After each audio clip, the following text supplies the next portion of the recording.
Mesdames, Mesdemoiselles, Messieurs, bonjour, bonsoir, en fonction du lieu géographique où vous me recevez en ce jour, en ce 1er mai. Fête de travail 2024. Bonne fête de travail à tout le monde déjà. Et bien sûr, aujourd'hui, je vais me pencher sur une problématique, bref, une hypothèse, une conjecture.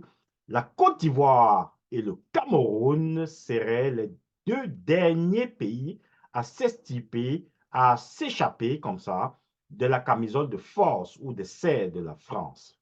La Côte d'Ivoire et le Cameroun seraient les deux derniers pays, des 14 pays utilisant le franc CFA au moins, à s'extirper de la camisole de force de la France en Afrique d'expression française noire, en Afrique noire d'expression française au sud du Sahara. Alors, lorsque j'ai évoqué cette conjecture, il fallait bien sûr établir de manière objective pourquoi même cette conjecture, pourquoi pourrait-on arriver là? On reste au conditionnel. Pourquoi pourrait-on arriver là? Alors, nous allons agir par étapes, par séquence. Je vais, comme ça, rapidement introduire le premier élément argumentatif qui me permet effectivement d'établir cette conjecture-là. Pourquoi ces deux États-là seulement seraient les derniers à sortir des griffes de la France prédatrice au niveau de l'Afrique? Premier élément, la nature des chefs d'État, bref, du leadership à la tête de ces deux États. Prenons le cas de la Côte d'Ivoire.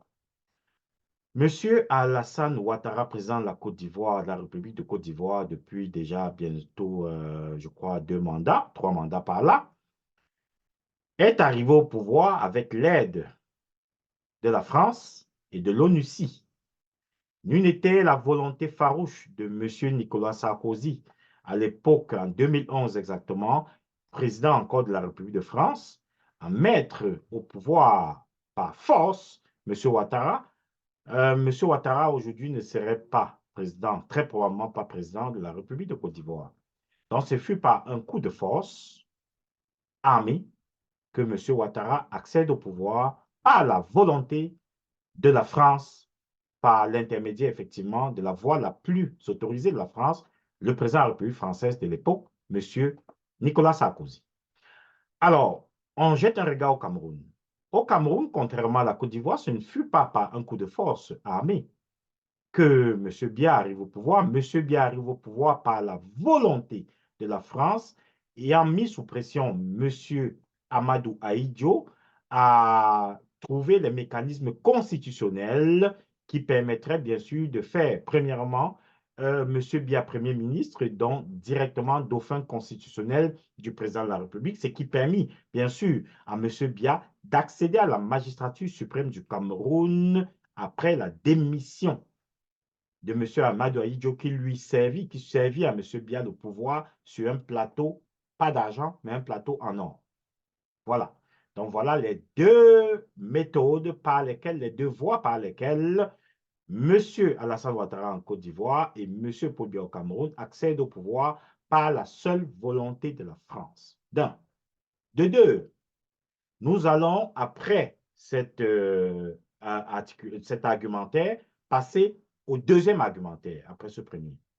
Le deuxième argumentaire, c'est effectivement la nature du leadership, nous venons de le brosser, c'est-à-dire les chefs d'État, mais la nature des différents collaborateurs gouvernementaux, dont les différents gouvernements, éléments constitutifs des différents gouvernements de ces deux chefs d'État.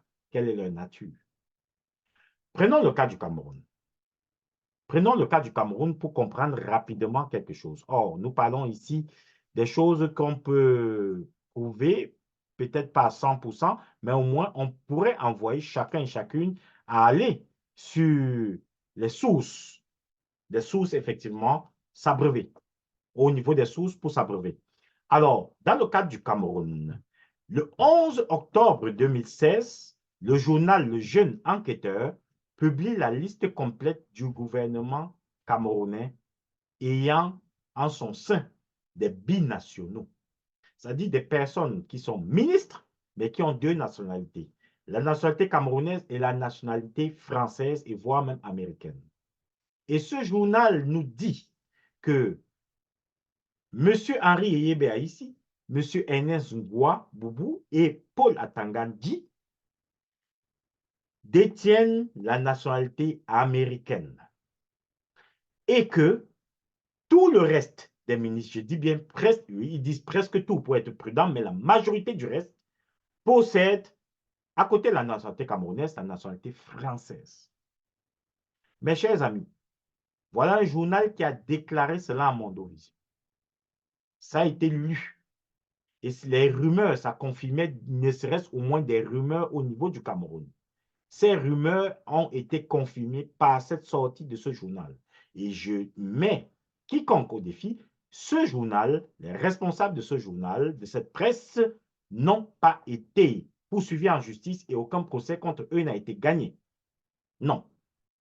Donc, on peut partir au moins sur la base des rumeurs persistantes qu'il y avait avant, parce qu'on constatait qu'au Cameroun, lors des élections présidentielles en France, il y a quelques ministres qui s'agitaient au niveau de l'entrée de l'ambassade de France au Cameroun afin de voter.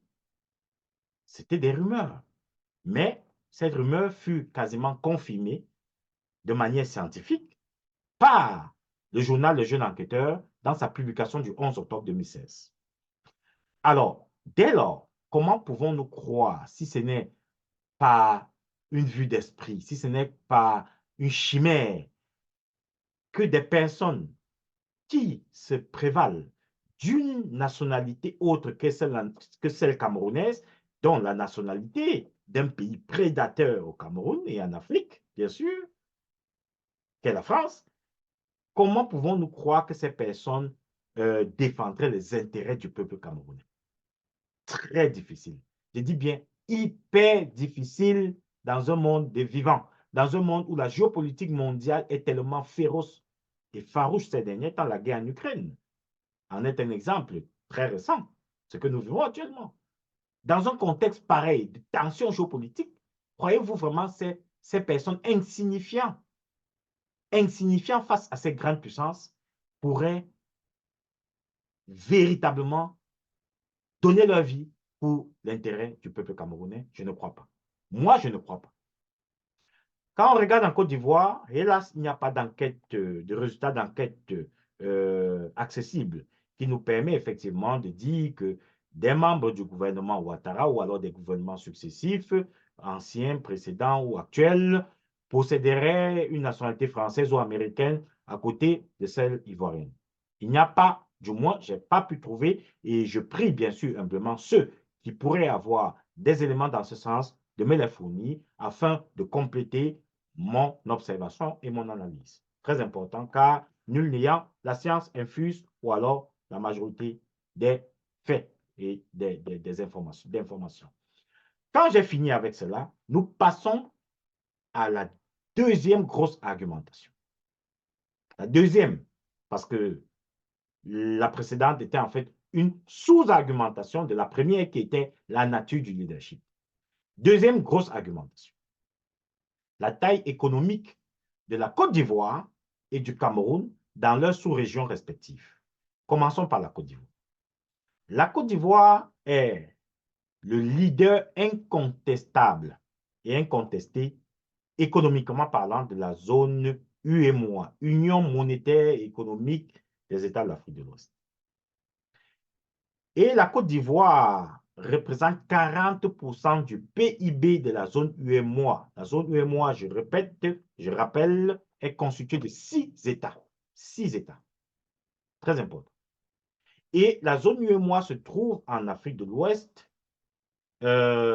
effectivement, dans une autre grande, pas sous-région cette fois-là, région, qu'on appelle la CEDEAO.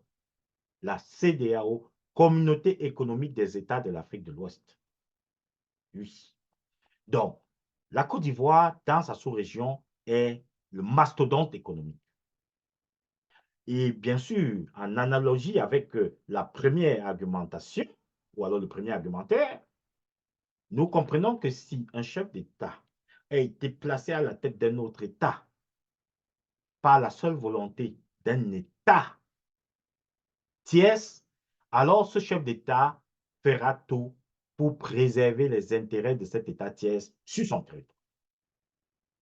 La Côte d'Ivoire est le leader économique incontestable de la zone UEMOA et un géant dans la CEDEAO, un géant économiquement parlant. Et les entreprises françaises sont légion et font une grande part de l'économie, bien sûr, ivoirienne. Alors, nous regardons au niveau du Cameroun. Le Cameroun fait partie de la zone économique qu'on appelle la CEMAC et est le leader économique de la CEMAC avec 45% du PIB de toute cette sous-région qu'on appelle CEMAC, sous-région qui se trouve elle-même dans la grande région qu'on appelle l'Afrique centrale. Oui, la région de l'Afrique centrale, la CEAC. CEAC. Donc, le Cameroun est le moteur, le mastodonte dans cette région. Et bien sûr, par analogie, collinéarité avec le premier argumentaire, qui est à la tête du Cameroun, M. Biya, qui a décidé de la présence de M. Biya à la tête du Cameroun, c'est la France. Et bien sûr, difficile de constater que quasiment le Cameroun aujourd'hui, au vu de du contenu de mon premier argumentaire, le Cameroun on pourrait se permettre comme ça de dire que le Cameroun est gouverné par la diaspora française. Écoutez bien, la diaspora française, parce qu'une grande partie des ministres successifs de Biya et voix actuels possèdent la nationalité française à côté de celle. Et tenez compte toujours de la géopolitique violente de l'heure. Elle a toujours été violente dans tous les cas. Mais nous vivons un autre seuil de violence au travers de la guerre Russie-Ukraine. Croyez-vous que ces personnages insignifiants, je dis bien insignifiants, face à ces ogres, pourraient faire quoi que ce soit contre les intérêts français réellement ou américains, pour ceux qui se prévalent de cette nationalité-là, qui ont cette nationalité-là? Non, je ne crois pas. Je ne crois pas. C'est simplement de la poudre de perlipimpin de croire que ces gens pourraient défendre véritablement les intérêts réels des Camerounais, d'une part, et des Ivoiriens réels, d'autre part. Non, ils ne donneraient pas leur vie pour les intérêts des Ivoiriens et des Camerounais. Non, je ne crois pas.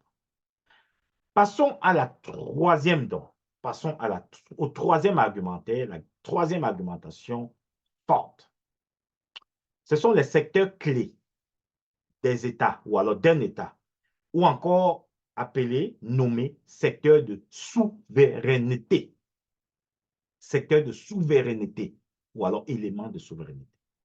Commençons par la Côte d'Ivoire et commençons par l'élément de souveraineté appelé la monnaie. La Côte d'Ivoire est utilisatrice du franc CFA et la Côte d'Ivoire a à sa tête un homme qui est au pouvoir par la bonne volonté de la France de Nicolas Sarkozy à l'époque et la France actuelle, M. Alassane Ouattara, qui est, et pour cela je le respecte, c'est quelqu'un qui sait prendre position de manière claire. M. Alassane Ouattara nous l'a démontré à plusieurs reprises, de manière répétitive, récurrente, qu'il est du côté de la France et du CFA. Donc la Côte d'Ivoire utilise le CFA. Et quand on regarde au niveau du Cameroun, et il n'y a aucun débat au niveau du CFA en Côte d'Ivoire, il n'y a aucun débat. On ne débat pas de ça, on ne débat pas de la sortie. Non, non, non, non. Tout est bâclé, sûr. On regarde du côté du Cameroun. Le Cameroun, comme la Côte d'Ivoire, est utilisateur du CFA français, la monnaie française CFA, imposée aux 14 pays africains utilisateurs du CFA, dont 8. Tout à l'heure, j'ai dit 6, c'est faux, l'UEMOA, c'est 8 pays, 8 en zone UEMOA et 6 en zone CEMAC. Oui, le Cameroun utilise le CFA. Le Cameroun a à sa tête un homme qui est au pouvoir par la bonne volonté de la France et un homme qui ne s'est jamais prononcé pro-CFA ou pas. Jamais. Sur ce point, comme presque tous les autres points, jamais prononcé. Il n'en parle pas. C'est l'opacité, c'est l'omerta totale, le silence total. Puis, M. Biya, jamais, jamais ne s'est prononcé sur la volonté quelconque, chimérique même de sortir du CFA. Jamais. C'est la situation au Cameroun. Voilà, aucun débat dans les deux pays. Nous allons passer donc rapidement, quand j'ai fini de brosser l'aspect monétaire, qui est un élément de souveraineté pour tout État qui se respecte. Tout État devrait pouvoir battre sa propre monnaie, avoir sa propre monnaie et bien la gérer. C'est un autre défi.